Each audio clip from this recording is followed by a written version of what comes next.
चलिए मंगलाचरण करते हैं। काऊर्णमुक्कारं जिणवरवसहस्रवर्धमानस्य दंसनमग्गं वोच्छामि जहाकमं समासेन। बोलिए श्री खजाराठ आदिनाथ भगवान की जय। आचार्य श्री विद्यासागर जी महाराज की जय। आचार्य श्री समय सागर जी महाराज की जय। मुनि पुंगव श्री 108 सुधा सागर जी महाराज की जय। हम सभी बड़े सौभाग्यशाली हैं जो हमें अट्ठपाहुड़ जैसे महान ग्रंथ के अध्ययन का अवसर मिल रहा है। दर्शन प्रावृत चल रहा है। इसकी 2 गाथाओं का अध्ययन आज हम करेंगे, क्रमशः 17 नंबर और 18 नंबर। दोनों गाथाएं बहुत अच्छी हैं। जो विषय इनमें दिया गया है वो बेहद महत्वपूर्ण है। मैं इसके बारे में कोई भी पूर्व भूमिका नहीं बना रहा हूँ, सीधे गाथा पे चलता हूँ, क्योंकि इन गाथाओं को देखते ही आपका मन आनंदित हो जाएगा। आचार्य कुंद कुंद स्वामी का एक एक शब्द ऐसा है जिसको पढ़कर अपने आप आनंद ही आनंद प्राप्त होने लग जाता है। गाथा क्रमांक 17, उच्चारण। जिण वयण, जिण वयण, मोसह मोसह मिणम मिणम, जिण वयण मोसह मिणम। विषय सुह विरेयणम, विषय सुह विरेयणम। अमिद भूयम, अमिद भूयम। जर मरण वाहि हरणम, जर मरण वाहि हरणम। खय करणम, खय करणम। सव्व अथवा पुरवा, सव्व दुःखाणम, अधका ख दुःखाणम। जिणवयण मोसह मिणम, जिणवयण मोसह मिणम। विषय सुह विरेयणम अमिद भूयम, विषय सुह विरेयणम अमिद भूयम। जर मरण वाहि हरणम, जर मरण वाहि हरणम। खय करणम सव्व दुःखाणम, खय करणम सव्व दुःखाणम। बड़ी अच्छी गाथा है। जिण वयण मोसह मिणम। जिण वयण, जिण वयणम संधि विच्छेद करें। जिण वयणम ओसहम इणम। जिण वयणम आधा मां, ओसहम का ओ, आधा मां और ओ मिलकर मां में ओ की मात्रा हो गई।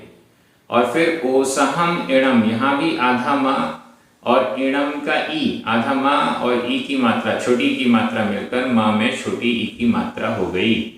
जिण वयणम ओसहम इणम, इणम, इणम यानी यह। इणम जिण वयणम ओसहम, इणम यानी यह। जिण वयणम जिन रूपी जिनेंद्र भगवान के वचन। ओसहम औषधि हैं, दवाई हैं, मेडिसिन है। इणम यह, जिण वयणम जिनेंद्र भगवान के वचन। ओसहम औषध हैं। कैसी औषधि है ये आगे उसकी विशेषता बताई जा रही है। मेन इस गाथा का कथन है, सार है कि जिनेंद्र भगवान के वचन तो औषधि हैं। सबसे पहला विशेषण आ रहा है विषय सुह विरेयणम। विरेयणम विरेचन, विरेचन करती है। विरेचन का मतलब होता है जैसे कोई दवाई है वो पेट को साफ करती है। पेट को साफ करने का मतलब है विरेचन। हमारे पेट में बहुत सारा मल भरा हुआ है और उसके कारण हमें अन्य अनेक बहुत सारे रोग हो जाते हैं। तो कुछ दवाई ऐसी होती है जो हमारे पेट के मल को साफ करके हमें स्वस्थ बना देती हैं। तो ये जिनवाणी रूपी औषधि कैसी है? विषय सुह विरेयणम, विषय रूप रूपी सुख का विरेचन करने वाली है। विषय सुख, विषय क्या है? पंच इंद्रियों के विषय, स्पर्शन, रसना, घ्राण, चक्षु और कर्ण, ये 5 इंद्रियां हैं। इन 5 इंद्रियों के विषय, स्पर्शन इंद्रिय का विषय स्पर्श, रसना इंद्रिय का विषय रस स्वाद, घ्राण इंद्रिय का विषय गंध सुगंध या दुर्गंध, चक्षु इंद्रिय का विषय वर्ण कलर और कर्ण इंद्रिय का विषय शब्द।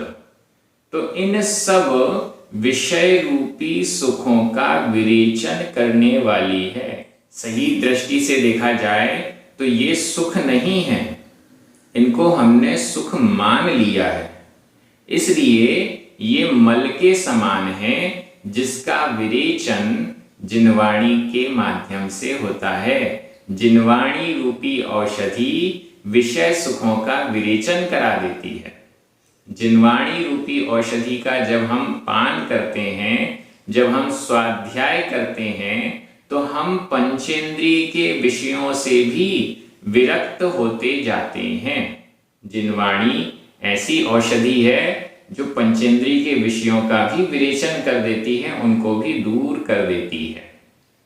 और कैसी है?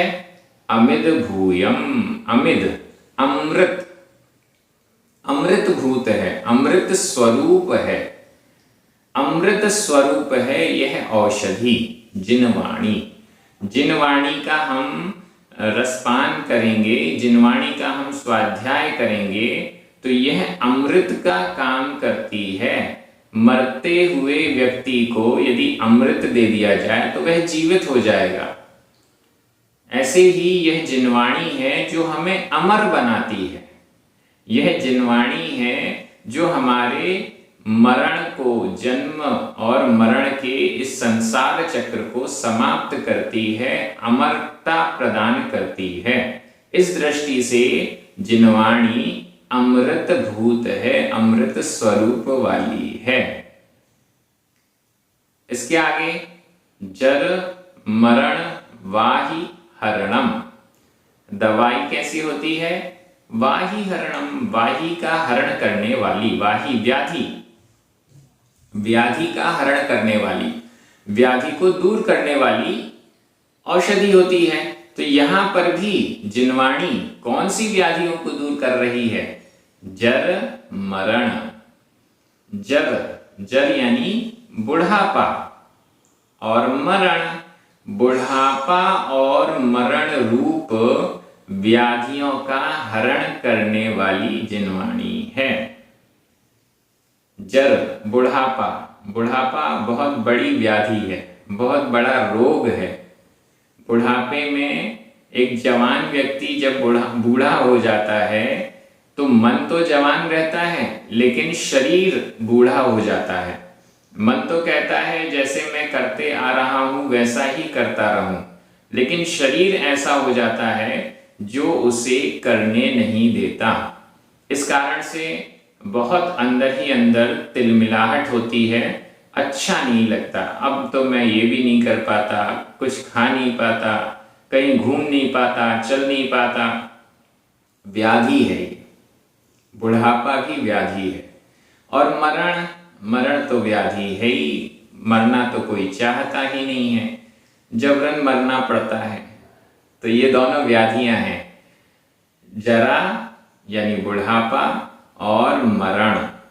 इन व्याधियों का हरण करने वाला, हरण दूर करने वाला, समाप्त करने वाला जिन वचन है, जिनेंद्र भगवान की वाणी है। और क्या, और क्या कहें? क्षयकरणम सर्व दुखाणाम, सर्व दुखाणाम क्षयकरणम, सर्व समस्त दुखाणाम दुखों का, क्षयकरणम, क्षय यानी क्षय, क्षय करने वाली है।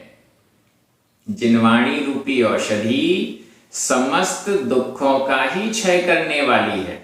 जैसे दवाई है वो छोटे मोटे दर्द, हर टाइप के दर्द, हर टाइप के दुख कष्ट को दूर कर देती है, वैसे ही यह जिन वचन सर्व दुखाणाम समस्त दुखों का क्षय क्षय करणम करने वाली है। समस्त दुखों का क्षय जिन वचनों के माध्यम से होता है। जिन वचन जिनेंद्र भगवान के वचन की यह महिमा है। जिनेंद्र भगवान के वचन औषधि हैं, व्याधियों को, रोग जरा और मरण रूप रोग को नष्ट करने वाले हैं। विषय रूपी सुखों से हमें विवेचन करके दूर करते हैं और समस्त दुखों का क्षय करते हैं। ये दृष्टि, इतनी श्रद्धा जिन वचन के प्रति, जिन वाणी के प्रति हमारी होनी चाहिए। आचार्य कुंद स्वामी जो जिन वचन हमें प्रस्तुत कर रहे हैं, हमें सौंप रहे हैं, वो जिन वचन अमृत रूप हैं। हमारे मन में यही चलना चाहिए। हमारे सांसारिक जीवन की जितनी भी बीमारियां हैं, उन सब को यह जिन वचन का सेवन यदि हम करेंगे, इन जिन वचनों का यदि हम सेवन करेंगे, तो वो अपने आप दूर हो जाएंगी। हमारे सारे दुख क्षय को प्राप्त हो जाएंगे। ऐसी श्रद्धा हमें रखनी चाहिए। व्याकरण की दृष्टि से देखते हैं। यहाँ पर मुझसे कहा गया कि थोड़ा धीरे धीरे व्याकरण के बारे में बताया करें, जिससे नोट कर लिया जाए। तो मैं आपसे कहूँ, अगर आपको लग रहा है कि मैंने थोड़ा स्पीड से बोल दिया है, वैसे तो मैं कोशिश करूंगा कि धीरे धीरे बोलूं, लेकिन अगर आपको फिर भी लगे कि बहुत स्पीड से व्याकरण बता दी गई है, तो आप इसमें एक काम कर सकते हैं। जो वीडियो है उसको थोड़ा सा वापस बैक करें, दोबारा सुन लीजिए, तीसरी बार सुन लीजिए। वीडियो तो आपके पास है, आपकी धरोहर है, आप उसे बार बार बैक करके सुन सकते हैं। यहां पर इणम जिणवैणम ओसहम विषय सुख विरेयणम अमित भूयम जरमरण वाहिहरणम खयकर्णम, ये सारे के सारे प्रथमा विभक्ति के एक वचन हैं। इतनी स्पीड ठीक रहेगी। सारे शब्द प्रथमा विभक्ति के एक वचन हैं। केवल एक शब्द रह गया, सर्व दुखाणम। यह है षष्ठी विभक्ति का बहुवचन है। इसमें हिंदी अर्थ कर रहा हूं, आपकी नजर प्राकृत शब्दों पर जाना चाहिए। यह जिन वचन औषध के समान है, विषय सुख का विरेचन करने वाला है, अमृत स्वरूप है, बुढ़ापा मरण रूप व्याधि को हरने वाला है और समस्त दुखों का क्षय करने वाला है। बड़ी अच्छी गाथा थी। ये गाथा तो याद हो जानी चाहिए। मुझे तो याद हो गई है। आप भी इसे जरूर याद करें और कमेंट बॉक्स में बताएं कि ये गाथा आपने याद कर ली कि नहीं। अब हम चलते हैं गाथा क्रमांक 18 पर। उच्चारण। एकम, आधा का पूरा का बिंदी, एकम। जिणस्स, जिणस्स, आधा सा पूरा सा, रूवम, रूवम। बीयम, बीयम। उक्किट्ठ, उक्किट्ठ, आधा का पूरा का, आधा टा पूरा ठा, उक्किट्ठ। सावयाणम, उक्किट्ठ सावयाणम। टू। अवर, अवर ठियाण, अवरठियाण, आधा ट ठ, अवरठियाण। तय्यम, तय्यम, तय्यम। चौथम, चौथम, आधा त थ, चौथम। पुण, पुण। लिंग दंसणम, लिंग दंसणम। णत्थि, णत्थि। एकम जिणस्सरूवम, एकम जिणस्सरूवम। बीयम उक्किट्ठ सावयाणम तु, बीयम उक्किट्ठ सावयाणम तु। अवरठियाण तय्यम, अवरठियाण तय्यम। चौथम पुंलिंग दंसनम णत्थि, चौथम पुंलिंग दंसनम णत्थि। बड़ी अच्छी गाथा है। लिंग दंसनम णत्थि, चौथम पुंलिंग दंसनम णत्थि, चौथा चरण। चौथम, चौथम चौथा, चौथा पुण पुनः, और इसके आगे चौथम चौथा लिंग दंसनम, लिंग, लिंग का अर्थ है वेश, मुद्रा जिन मुद्रा, लिंग वेश बाह्य वेश, दंसनम रूप दर्शन, लिंग रूप दर्शन, नत्थि, नत्थि संधि विच्छेद करें, ण प्लस अत्थि, ण में छोटा आ, अत्थि में छोटा आ, दोनों छोटे आ मिलकर बड़ा आ हो गया। लेकिन आधा और था ये संयुक्त अक्षर है, और संयुक्त अक्षर से पूर्व जो दीर्घ स्वर होता है, बड़ा स्वर होता है, वह भी छोटा हो जाता है प्राकृत में, इस अपेक्षा से णत्थि। ण अत्थि, ण यानी नहीं, अत्थि यानी है, नहीं है। चौथा पुनः, और इसके आगे चौथा लिंग दर्शन नहीं है, लिंग रूप दर्शन, चौथा लिंग रूप दर्शन नहीं है। जिनेंद्र भगवान के वचनों में, क्योंकि पहले वर्णन चल रहा था जिन वचन का, जिनेंद्र भगवान के वचनों में 3 लिंग हैं, चौथा कोई लिंग दर्शन नहीं है। यहां पर एक बात स्पष्ट हो रही है, लिंग दंसनम, दर्शन शब्द को लिंग शब्द के साथ जोड़ा हुआ है। लिंग का अर्थ है चिन्ह, बाह्य वेश, मुद्रा, सामने जो स्वरूप दिखाई दे रहा है उसको कहा जाता है लिंग, और यह लिंग ही दर्शन है, ऐसा इस गाथा से स्पष्ट हो रहा है। क्योंकि लिंग दंसनम, दर्शन का अर्थ यदि हम सम्यक दर्शन लगाएं तो लिंग रूप सम्यक दर्शन, ये तो फिट बैठ ही नहीं रहा। लेकिन 14 नंबर गाथा में जो दर्शन की परिभाषा हमें मिली, दुविहंपि गंथ चायम, ये वाली, उससे ये स्पष्ट है कि यहाँ पर भी लिंग रूप जो दर्शन है, वह दर्शन सम्यक दर्शन से शुरू कर कर बाह्य मुद्रा द्रव्य लिंग तक जा रही है। तो वह लिंग है, वेश है, साधना का वेश है, मोक्ष मार्ग का वेश है, मोक्ष मार्ग का बाह्य स्वरूप है। वो कितने प्रकार का है? चौथम नत्थि, चौथा नहीं है, 4 प्रकार का नहीं है, सिर्फ 3 प्रकार का है। देखिए संख्या यहां दिख रही है।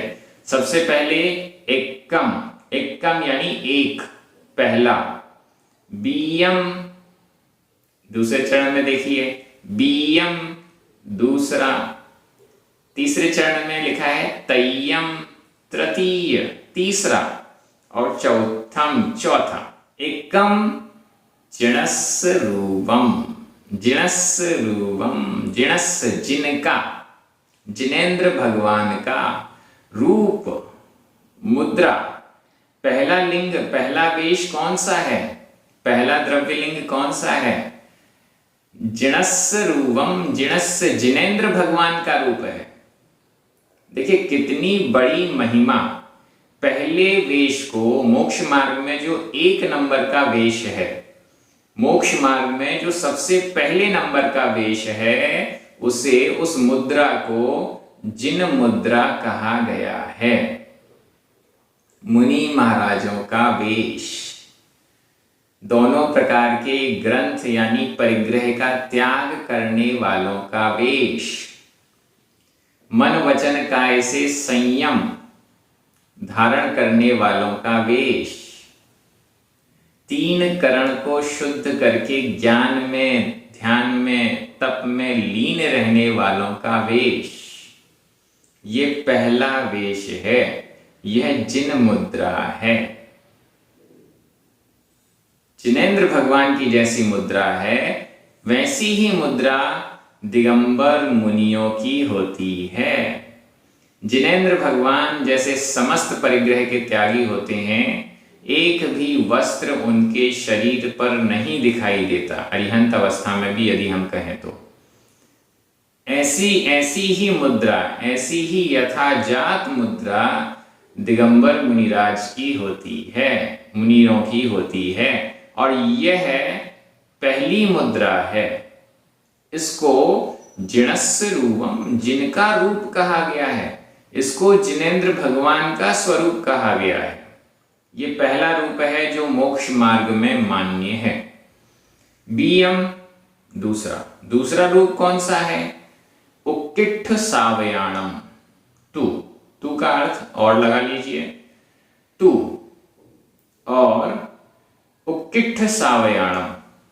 उक्किट्ठ उत्कृष्ट, उक्किट्ठ उत्कृष्ट, सावयाणम सावय श्रावक, उत्कृष्ट श्रावकों का। बीयम दूसरा मुद्रा, दूसरा रूप उत्कृष्ट श्रावकों का है। श्रावक कौन है? जो 11 प्रतिमा, पहली प्रतिमा से लेकर 11 प्रतिमा तक धारण करते हैं, अणुव्रत आदि को धारण करते हैं, वो श्रावक हैं। इन श्रावकों में जो उत्कृष्ट हैं उनका दूसरा रूप है, दूसरी मुद्रा है, दूसरा लिंग कहा गया है। दूसरा रूप उत्कृष्ट श्रावकों का, एलक और क्षुल्लक। एलक एक लंगोट मात्र को धारण करते हैं, क्षुल्लक एक लंगोट और एक खंड वस्त्र, मतलब ऐसा वस्त्र जिसको अगर वो पूरा भी ओढ़ते हैं तो अगर वो पैर को ढक रहे हैं तो सिर नहीं ढकेगा, और सिर को ढक रहे हैं तो पैर नहीं ढकेगा, ऐसा खंड वस्त्र। तो एलक और क्षुल्लक ये दूसरा लिंग है, दूसरी मुद्रा है उत्कृष्ट श्रावकों की। उत्कृष्ट श्रावक के नीचे जो बाकी श्रावक हैं उनका कोई वेश निर्धारित नहीं होता, वो किसी भी वेश में रह सकते हैं। तीसरे नंबर पर आइए, अवरठियाण तय्यम। अवरठियाण तय्यम तृतीय, तीसरा वेश अवरठियाण। अवर अपर स्थान में स्थित, जो अपर स्थान में स्थित हैं। वर का मतलब है उत्कृष्ट और अवर का अर्थ है जो उत्कृष्ट स्थान नहीं है, जो उत्कृष्ट रूप से महाव्रतों का पालन नहीं कर पा रही। और ये ठियाण, अवरठियाण, ये स्त्रीलिंग का प्रयोग है। इसके पहले ऊपर जो जिणस्य रूपम ये पुल्लिंग में चल रहा था, उक्किट्ठ सावयाणम यह भी पुल्लिंग में चल रहा था, लेकिन यहाँ अवरठियाण, अवरत स्थिता, अवर स्थिता, अपर स्थानों में स्थित, मतलब जघन्य स्थानों में स्थित, उत्कृष्ट रूप से महाव्रत का पालन जो नहीं कर सकती हैं, ऐसी महिलाएं, आर्यिकाएं। तीसरा जो लिंग है, तीसरा जो वेश है वो आर्यिकाओं का है। आर्यिका माता जी, महाव्रतों का आरोपण तो है लेकिन पूर्ण रूप से महाव्रतों का पालन, पूर्ण रूप से परिग्रह का त्याग इत्यादि वो नहीं कर सकती हैं। वो एक श्वेत साड़ी धारण करती हैं। यहां पर यह बात आई, तीसरा लिंग किसका है? अवर स्थानों में स्थित जो महिलाएं हैं, आर्यिकाएं हैं, उनका।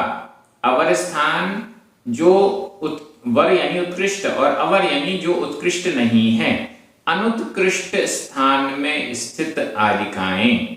उत्कृष्ट स्थान उनका हो ही नहीं सकता, उत्कृष्ट रूप से व्रतों का पालन वो नहीं कर सकती, उत्कृष्ट रूप से मोक्ष मार्ग में उनका ये अंतिम पायदान है। इससे ऊपर वो स्त्री पर्याय में नहीं बढ़ सकती हैं। इस दृष्टि से तीसरा लिंग उनका है, आर्यिकाओं का।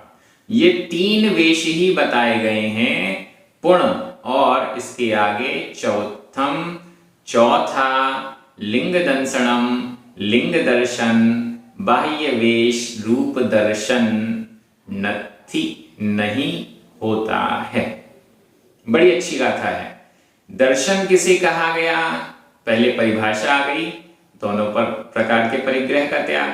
अब उसी परिग्रह को लेकर यहां देखिए, जिसने दोनों प्रकार के परिग्रह का त्याग किया, बाह्य परिग्रह का पूर्ण रूप से त्याग किया, वो तो पहला लिंग है, पहला वेश है जिणस्वरूपम, जिनेंद्र भगवान का मुद्रा है, जिनेंद्र भगवान का रूप है। अब जो उत्कृष्ट श्रावक हैं, इनके पास परिग्रह के नाम पर मात्र एक लंगोट है, और क्षुल्लक हैं तो एक लंगोट और एक दुपट्टा है। ये दूसरे नंबर का लिंग यानी वेश हुआ। परिग्रह बहुत सीमित है।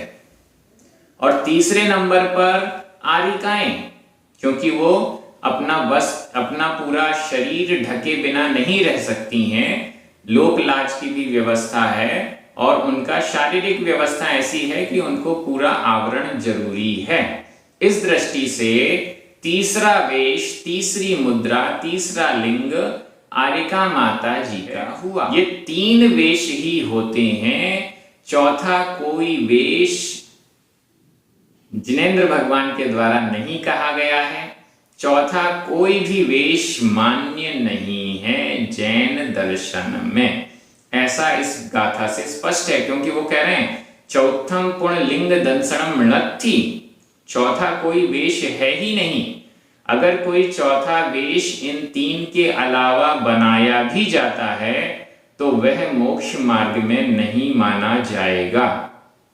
अगर चौथा नया वेश कोई क्रिएट कर रहा है तो वह मोक्ष मार्ग में नहीं माना जाएगा। यह स्पष्ट संकेत यहाँ पर आचार्य कुंद स्वामी कर रहे हैं। मेरा कुर्ता पजामा टोपी वाला जो विद्वानों वाला वेश है, नहीं, ये मोक्ष मार्ग का वेश नहीं है। ऐसे अन्य और भी कोई वेश बना लेता है, धोती दुपट्टे वाला वेश है या कोई भी वेश है, ये सामान्य यूनिफॉर्म हो सकती है धार्मिक क्रियाओं की, लेकिन ये मोक्ष मार्ग का वेश नहीं है, ये मोक्ष मार्ग की मुद्रा नहीं है। इसको दर्शन नहीं कहेंगे, इसको लिंग नहीं कहेंगे, ऐसा यहां समझना चाहिए। तो बड़ी महत्वपूर्ण गाथा थी। अब इसके व्याकरण पर हम दृष्टि डालते हैं। एकम, बीयम, तय्यम, चौथम, रूवम और लिंग दंसणम, ये सभी प्रथमा विभक्ति के एक वचन हैं। जिणस् षष्ठी विभक्ति का एक वचन है। उक्किठ सावयाणम, अवरठियाण, ये दोनों ही षष्ठी विभक्ति के बहुवचन हैं। इसके अलावा पुण और तु, ये दोनों ही अव्यय हैं। णा भी अव्यय है। अत्थि वर्तमान काल अन्य पुरुष एक वचन का क्रिया रूप है। इस प्रकार से व्याकरण भी आपने देख ली।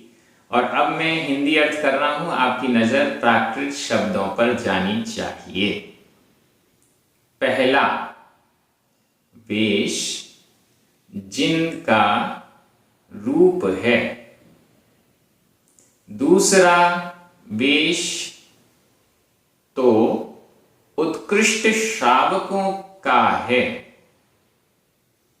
तीसरा जघन्य स्थान में स्थित आरिकाओं का है, और इसके बाद चौथा कोई लिंग रूप दर्शन नहीं है।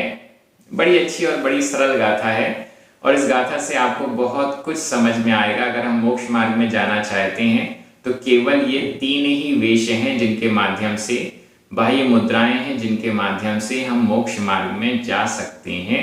अदरवाइज मोक्ष मार्ग में जाने का प्रयास चल रहा है, मोक्ष मार्ग नहीं है, ऐसा समझना चाहिए। आप सभी बहुत अच्छे से अध्ययन कर रहे हैं। प्रतिदिन जो गाथाएं आ रही हैं वो इतनी महत्वपूर्ण हैं कि ऐसा लगता है कि बस इन पे डूब जाएं, इनका मनन चिंतन करते रहें। आपको भी ऐसा ही लग रहा होगा। वीडियो को लाइक जरूर करें, शेयर भी करें, अपने मित्रों को बताएं भी कि YouTube के माध्यम से भी इतने उत्कृष्ट ग्रंथ का स्वाध्याय हो सकता है। ऐसा मैं आपसे आग्रह करूंगा। जिनवाणी स्तुति करेंगे, सभी 9 बार नमोकार मंत्र पढ़ेंगे। सभी को जय जिनेंद्र।